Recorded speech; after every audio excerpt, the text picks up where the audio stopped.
வணக்கம் மக்களே. இந்த வீடியோவில் எதை பற்றி பார்க்க போகிறோம்னா, ஒரு 6 நாளாக தமிழ்நாடே கேன்னு இருந்துச்சு. இது என்னன்னு பார்த்தீங்கன்னா, தாவேகா தலைவர் விஜய் வந்து ஆட்சி அமைக்கிறதுக்கான பிரச்சனைகள்லாம் நடந்துகிட்டு இருந்துச்சு. இப்போ வந்து சரியாயிடுச்சு. அதாவது என்னன்னு பார்த்தீங்கன்னா வந்து, விசிகா வந்து அவங்களோட ஆதரவை தெரிவிச்சுட்டாங்க. நாங்கள் வந்து நிபந்தனையற்ற ஆதரவு நாங்கள் கொடுக்கணும் அப்படின்ற மாதிரி சொல்லிட்டாங்க. அதுக்கப்புறம் பார்த்தீங்கன்னா, நேற்றே வந்து கம்யூனிஸ்ட் கட்சிகள் வந்து ஆதரவு கொடுத்துட்டாங்க. இன்னொரு என்னன்னு பார்த்தீங்கன்னா வந்து, முஸ்லீம் லீக் அவங்களும் ஆதரவு கொடுத்துட்டாங்க 2 சீட்டு. அதாவது எப்படின்னு பார்த்தீங்கன்னா, கிட்டத்தட்ட அவங்க 5, காங்கிரஸ் 5, இவங்க 2, இவங்க எல்லாம் போக 120 சீட்டு வந்துருச்சு விஜய்க்கு ஆதரவா. தளபதி விஜய்க்கு ஆதரவா 120 சீட்டு வந்திருக்கு.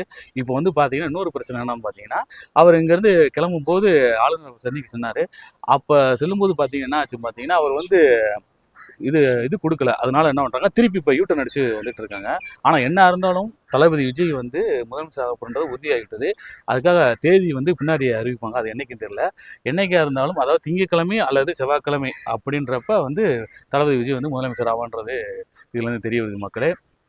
இதோட இந்த வீடியோ முடிச்சுக்குவோம். நன்றி, வணக்கம்.